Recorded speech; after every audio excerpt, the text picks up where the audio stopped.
नमस्कार साथियों, आपके अपने इस ऑनलाइन प्लेटफॉर्म पर आप सभी साथियों का बहुत बहुत स्वागत है। आज का जो सेशन रखने वाला हूं बहुत महत्वपूर्ण सेशन है दोस्तों। आप भी अगर तैयारी कर रहे हो, कक्षा 10 के स्टेट ओपन के एग्जाम की तैयारी कर रहे हो तो उनके लिए बहुत इंपॉर्टेंट है। आरबीएससी से तैयारी कर रहे हो दोस्तों तो उन साथियों के लिए भी इंपॉर्टेंट है, और सीबीएसई से जो स्टूडेंट तैयारी कर रहे हैं उनके लिए बहुत ही महत्वपूर्ण क्लास सेशन रहने वाला है।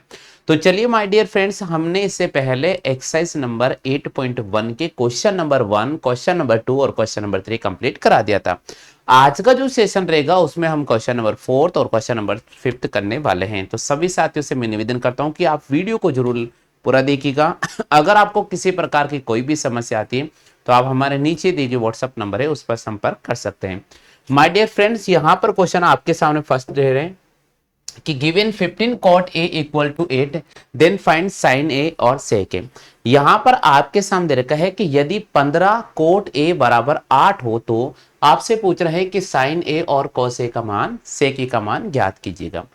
दोस्तों एग्जाम में जब भी ऐसा क्वेश्चन आता है तो सबसे पहले इस क्वेश्चन को हम कैसे सॉल्व करेंगे, तो यहां पर आपको लिखना होगा दोस्तों गिवन डेटा।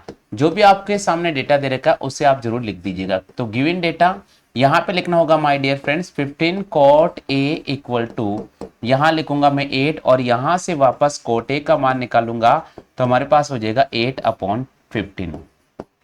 हाँ भाई, क्लियर हो चुका है। दोस्तों आपने बचपन में लाल कक्का पढ़ा होगा तो एक बार मैं लाल कक्का वाला पैटर्न आपके सामने बता देता हूं। यहाँ पे लिखा मैंने दोस्तों लाल और यहाँ पे लिखा मैंने आपके सामने कक्का। ठीक है भैया, इससे आपके क्या होगा कि सारा कंसेप्ट क्लियर हो जाएगा। दोस्तों इसे और करके मैं यहाँ पर भी लिख देता हूँ ताकि और आपकी क्लियर हो जाएगा। भैया मैंने आपके सामने लिखा है दोस्तों P, या एक मिनट, यहाँ होगा दोस्तों P, फिर यहाँ लिखा होगा B, फिर यहाँ लिखेंगे P, उसके बाद यहाँ होगा H और यहाँ पर हो जाएगा दोस्तों हमारे पास में B। ठीक है भैया, ये विशेष तौर पर आपको ध्यान रखना है। दोस्तों आप सभी को पता है यहाँ cot a दे रखा है और cot a इक्वल टू क्या होता है, cot a की बात करेंगे दोस्तों तो हमारे पास होगा base upon perpendicular. cot a बराबर क्या होगा, बेस अपॉन परपेंडिकुलर। तो यहां पर cot a बराबर मैं लिखूंगा दोस्तों आपके सामने बेस अपॉन परपेंडिकुलर। बिल्कुल, बेस अपॉन परपेंडिकुलर। ठीक है भैया, क्लियर हो चुका है। यानी इसको सिंपल बोलचाल भाषा में आपके सामने लिख दूंगा आधार अपॉन लंब, आधार अपॉन लंब। ठीक है भैया, क्लियर हो चुका है। माय डियर फ्रेंड्स, जब एग्जाम में ऐसा क्वेश्चन आता है तो ऐसे प्रश्नों को सॉल्व करने के लिए आपको पाइथागोरस थ्योरम याद होना बहुत जरूरी है।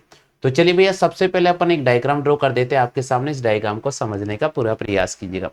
यहां कह रहा है दोस्तों 15 cot a इक्वल टू 8/15। दोस्तों 8 जो हमें दे रखा है वो बेस का वैल्यू दे रखा है, यानी आधार का वैल्यू आपको 8 दे रखा है, और यहां पर जो लंब की वैल्यू दे रखी है आपके पास में परपेंडिकुलर जो गिवन है वो आपके पास 15 है। तो हम क्या करेंगे दोस्तों, यहां से हाइपोटेन्यूज टेनिस फाइंड करेंगे। तो दोस्तों हम यहां पर कर्ण कैसे ज्ञात करेंगे, वो कर्ण ज्ञात करने का तरीका होगा अंडर रूट यहां से लिखेंगे दोस्तों आधार का हम स्क्वायर करेंगे और प्लस हम लंब का आपके सामने क्या करेंगे भैया, स्क्वायर करेंगे। तो यहां पर अगर मैं हाइपोटेन्यूज निकालना चाहता हूं दोस्तों तो हमें क्या करना होगा, बेस का स्क्वायर करना होगा प्लस परपेंडिकुलर का हमें स्क्वायर करना होगा। चलिए भैया अब आगे चलते। बेस की वैल्यू हमारे पास में कितना दे रखा, 8 है, तो हम यहाँ पर 8 का स्क्वायर करेंगे माय डियर फ्रेंड्स, और यहाँ पर हमारे पास में है 15 तो हम यहाँ 15 का स्क्वायर करेंगे। 8 का स्क्वायर होता है भैया 64 और 15 का स्क्वायर होता है 225, और दोनों को ऐड करूंगा मैं तो मेरे पास हो जाएगा 289, और यहां से अगर मैं रूट निकालूंगा तो हमारे पास आ जाएगा 17। यानी यहां पर हाइपोटेन्यूज की वैल्यू हमने निकाल ली है 17। उम्मीद तो करता हूं दोस्तों ये सेशन आपको बहुत अच्छी तरह से समझ में आ गया होगा। हाँ भाई, आप में से कितने साथियों के ये सेशन अच्छी तरह समझ में आया, जल्दी से रिप्लाई कर दीजिएगा। आप में से कितने साथियों के ये सेशन अच्छी तरह समझ में आ चुका है। हाँ भाई, सभी क्लियर हो चुका है, सभी साथियों क्लियर हो चुका है क्या, जल्दी से बताओ। बिल्कुल सर, थोड़ा नीचे नहीं दिख रहा है। लो भाई, थोड़ा नीचे नहीं दिख रहा है तो एक बार ये देख लीजिएगा। देखिए दोस्तों यहां पर वापस मैं आपको समझाने का प्रयास कर रहा हूं। कभी भी एग्जाम में इस प्रकार का क्वेश्चन आता है तो सबसे पहले हम लिखेंगे माय डियर फ्रेंड्स यहां पर आपके सामने गिवन डेटा। आपको क्या क्या डेटा दे रखा है वो आप डिफाइन कर दीजिएगा। तो यहां दे रखा है दोस्तों 15 cot a, 15 cot a equal to 8। हम क्या करेंगे, 15 को जस्ट नीचे ले जाएंगे, यहां से cot a का मान आ जाएगा, cot a बराबर हो जाएगा दोस्तों 8/15 बेस अपन परपेंडिकुलर। यानी यहां पर हमें लाल कक्का वाला इस्तेमाल करना है या फिर PBP एच एच भी लिखना है और आप निकाल सकते हो। दोस्तों सबसे पहले यहाँ साइन थीटा होता है, इसके बाद यहाँ कॉस थीटा होता है और यहाँ टेन थीटा होता है, यहाँ पर कॉट होता है माय डियर फ्रेंड्स, यहाँ पर सेक होता है और यहाँ पर हमारे पास में क्या होता है, कॉसेक होता है। तो ये विशेष तौर पर आप ध्यान रखिएगा। दोस्तों अगर आगे चलते हैं तो यहाँ हमारे पास में है कॉट ए बराबर होता है आधार अपन लंब, तो यहाँ मैंने बेस अपन परपेंडिकुलर आपके सामने लिखा है और फिर मैंने आपके सामने डायग्राम ड्रॉ किया है। यहाँ बेस की वैल्यू हमें दे रखा 8 और यहाँ पर परपेंडिकुलर की बात करते हैं हमारे पास है 15। हम हाइपोटेनस निकालेंगे जिसे अपन कर्ण बोलते हैं। कर्ण बराबर होता है दोस्तों आधार का स्क्वायर प्लस लंब का स्क्वायर। तो यहाँ पर अपन हाइपोटेनस फाइंड करेंगे तो यहाँ पर बेस का स्क्वायर करना होगा, आपको परपेंडिकुलर का स्क्वायर करना होगा। तो बेस का स्क्वायर हमारे पास में 8 है, 8 का स्क्वायर करेंगे 64 आ जाएगा और 15 का स्क्वायर करेंगे 225, दोनों को ऐड करेंगे 289 और 289 का अगर मैं रूट निकालूंगा तो मेरे पास आ जाएगा 17।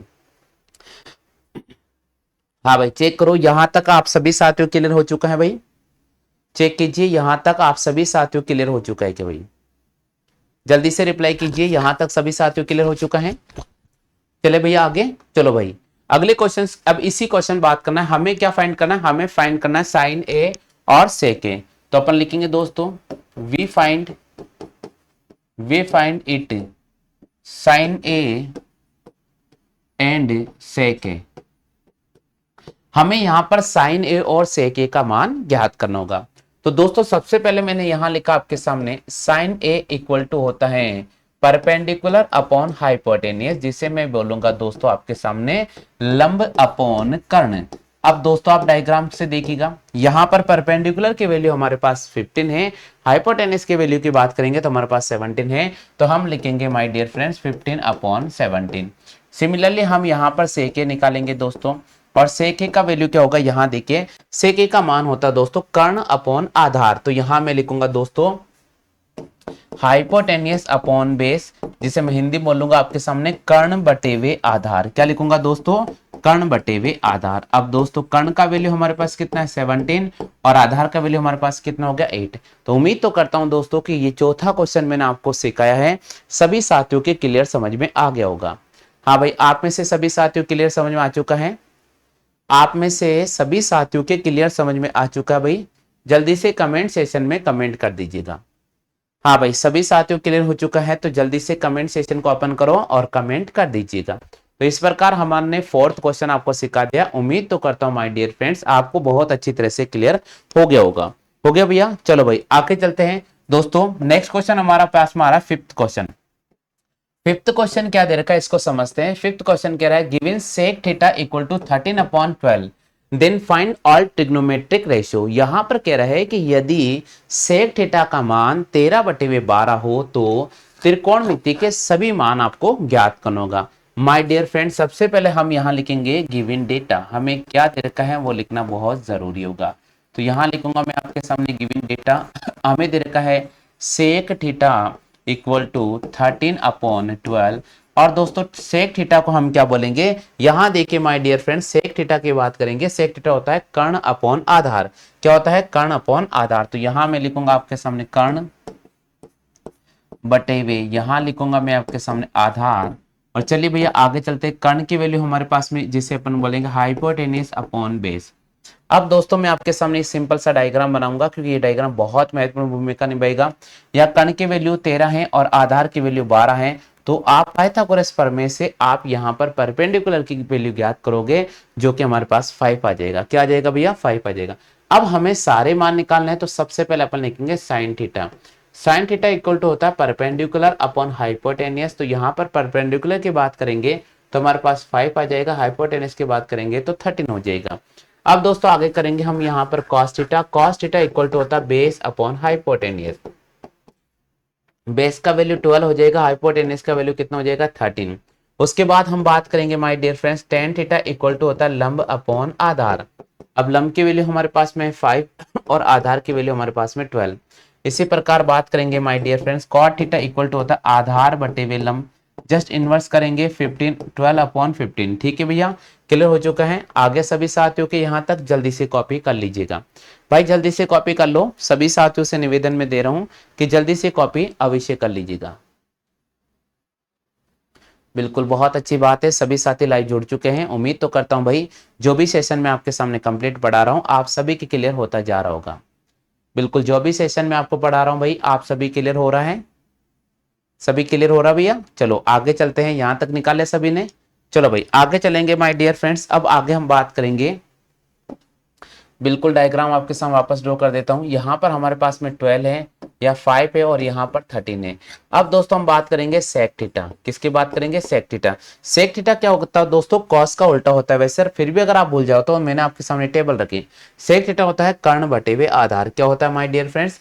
कर्ण बटे हुए आधार यानी हाइपोटेनियस अपॉन बेस। तो यहाँ लिखेंगे माय डियर फ्रेंड्स, कर्ण का वैल्यू कितना है?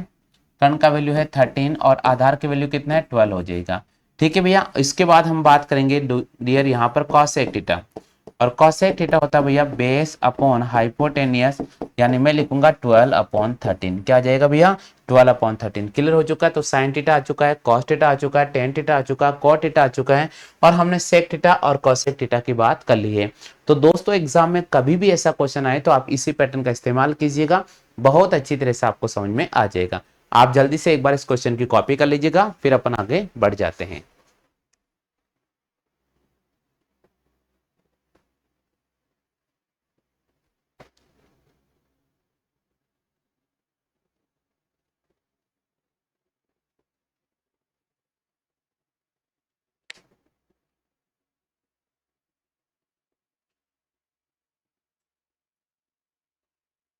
हाँ भाई, सभी ने कॉपी कर लिया है?